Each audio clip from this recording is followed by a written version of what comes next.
Topic na ito ang pagkahisgutan is about conqueror. Kung saan yung conqueror dahil? Kung saan mo yung meaning ng conqueror, more than conqueror ang ito ang hisgutan. So, ako ngayon nyo ang tanang sa pag-open sa Bible in Romans chapter 8, verse 35 to 39. In chapter 35, who shall separate us from the love of Christ? So, February, love month. No? Pagsubo sa February, ang uban, ipagustukan na nila ang kakursi. Kaya ano dito labay. Pero, there is a po ang pulong ron, nag-question si Apostle Paul, who shall separate us from the love of Christ? Shall trouble, or hardship, or persecution, or famine, or nakedness, or danger, or sword? So, namatala sa Apostle Paul. Lantaw ninyo, kung sa kahamoy makapaseparate sa atoa sa love ni Jesus Christ sa atoa. 36, as it is written, for your sake, we face death all day long. So, nisulat pa, as we seek ang buhay ng Diyos, we are experiencing death all day long. We are considered sheep to be slaughtered. 37. No, in all these things we are more than conquerors through Him who loved us. 38. For I am convinced that neither death nor life, neither angels nor demons, present nor the future, nor any powers. 38 or 39. Neither high nor depth, nor anything else in all creation will be able to separate us from the love of God that is in Jesus Christ our Lord. So ito ang topic is more than conqueror. Sa mga nag-take note. Sa mga wala nag-take note, limankin yun eh. Ang tao na tabawa sa takot yung memory. No? But why did Apostle Paul call us more than conqueror? Nga naman niyo sa Apostle Paul na kita daw kuno is more than conqueror. Because ang conqueror is the one who conquers. Siya ang tao na mudao sa mga war. Isang way ko sa mga greatest conqueror na ito dito sa kalibutan. See? Mga estudyante, tawag ko ninyo ang panito, yung history kung maminaw ko yun. Usa sa mga pinakakusog mong conquer o laing country. Lain ng mga kingdoms. Humans. Siyempre. See? Alexander the Great. Taga-asa siya? Dengan? Taga? Si US. Di ba hindi siya? Taga? Rome. And imagine na, ang sulat ni Apostle Paul is padulong ni siya na sulat sa mga tao na nagsimba dito sa Roma. Una na, ang title sa book is Romans. Dili Romans na Romans ha? Romans nga nagpahitungod sa mga tao na nagpuyo sa Roma. So nagsulat niya siya. Actually this time, na nagsulat sa hindi nga letter, napali siya sa tumatunga sa barko, dalawin niya sa padulong ko sa Roma kasi sulong sa dito. So nagsulat na sa hindi ang letter para sa mga tao na nag-church dito sa Rome. So, ang conqueror is the one who conquers, the one who wins the war, subdue the enemy, or overcomes an adversity. But, niingon si Apostle Paul, dili lang ta conqueror. Ang ingon ni Apostle Paul, we are more than conqueror. Exodus chapter 14, verse 14, niingon siya, for we are not the one who fights the fight, so we are not the conqueror. Dili man kita gudwe mo away. For we are not the one who fights the fight. Dili kita mo naging away tigsoon. In verse 14, Exodus 14:14, the Lord Himself, isa mo naging away, will fight for you. Dili kita mo naging away, mo nang di ta pwede tawag o conqueror. Isa mo naging away pa sa to, si Lord Himself will fight for you. So sa inyo ni Lord, so just stay calm. Kalma lang mo. No? Dili kamo mo makikaway sa inyong away, but the Lord will makikaway. Sa'yo mo doon, basta makikaway ng ganyan, sa'yo mo, lisod na kayo kapagnan. No, mamurog na ka. Lord, umiti ko Lord, pasumbog ko pa ng Lord.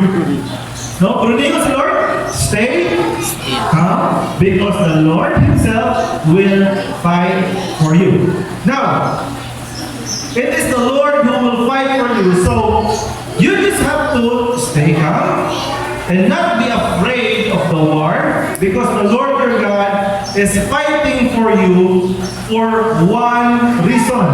Kung sa may reason nga nung fight si Lord para sa imo, it is because of love. Ito, mga naigsoon. Amen. Sa movie na natin na makita na pinaglaban ko siya. No? Karon lahi ang mga panahon karon ligsoon sa ay dili na ipaglaban ng love.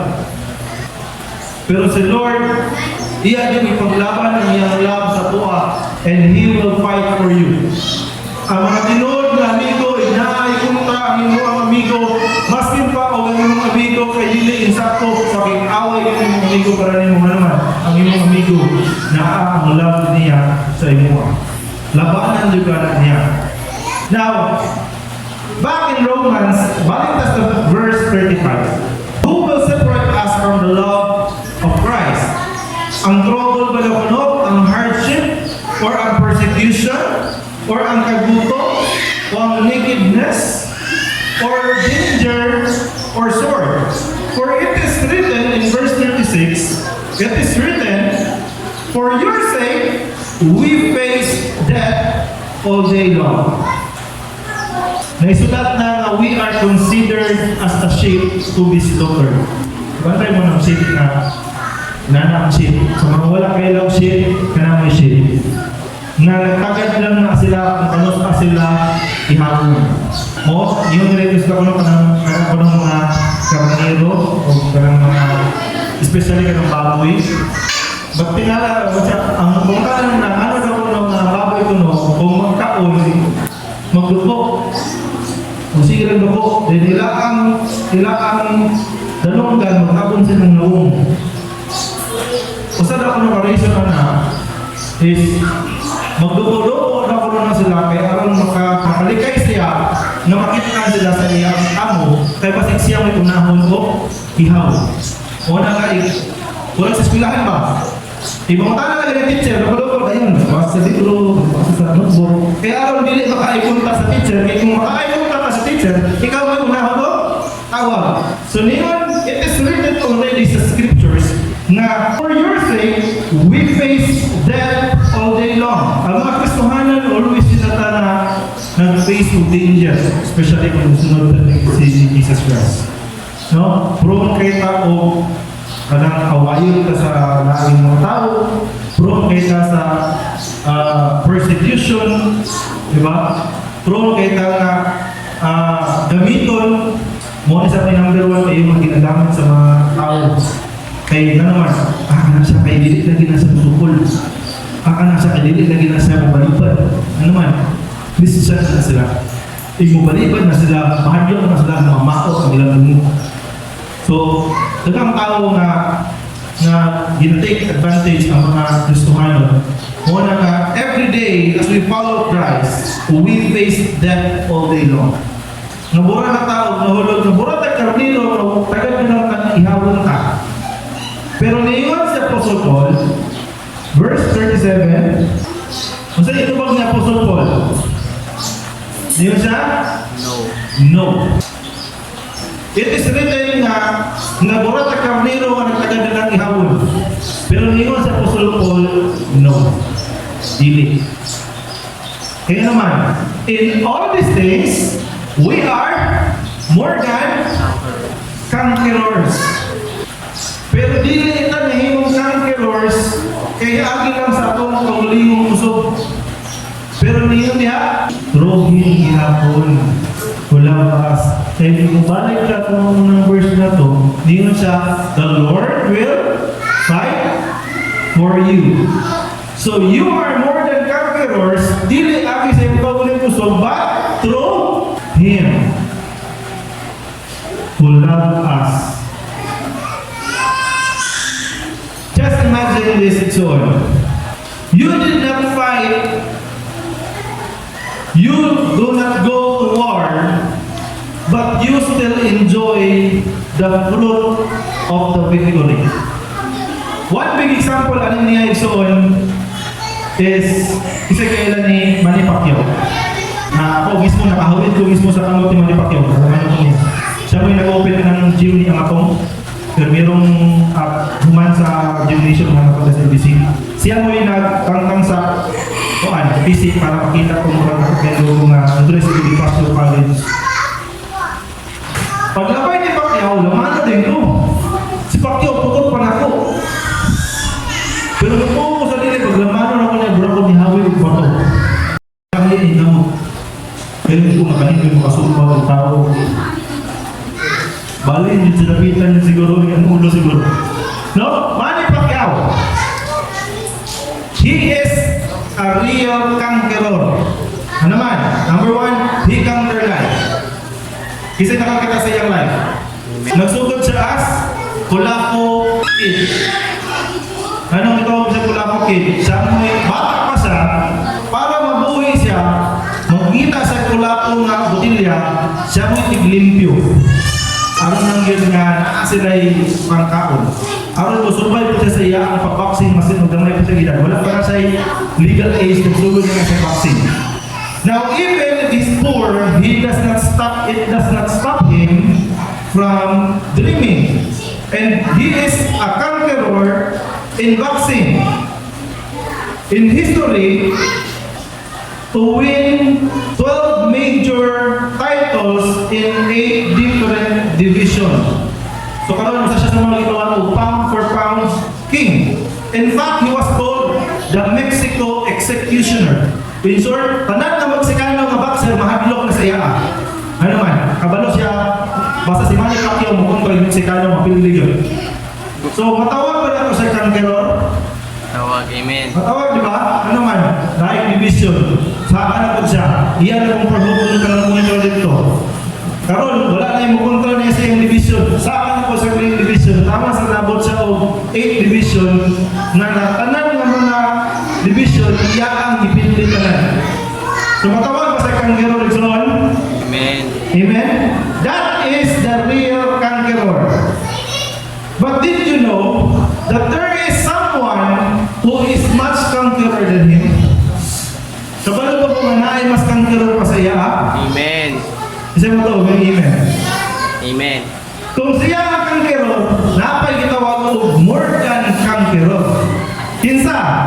Conqueror sa iya is, diya, yun, kana ko'y more than conqueror. Amen? Amen. Nasabtan ba?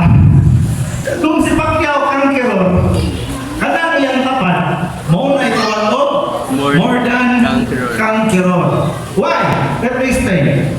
So, God's grace is a free gift. Ang grasya sa Diyos, libre.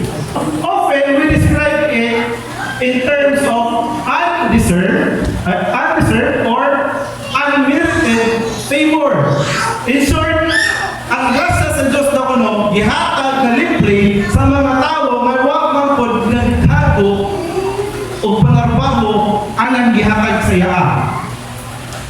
Si Pacquiao bidaog og $10 million agi pagkinaaway pag human niya hatag pagkuha niya sa iya ang kubra niya sa $10 million na ay more than conqueror nga iya ang tunulan sa iya ang award money. Ang more than conqueror, di palit og bag, di palit og sakyanan, di palit og mansyon, pero nakikaway ba siya? Wala. Wala. Siya ba may nakisumbagay sa mga Meksikano? Dili. Pero gitawag siya og more than conqueror. Ano man, si Pacquiao nakipakay itong sinumbagay para sa iya ang hihigugma. Amen ba? Amen.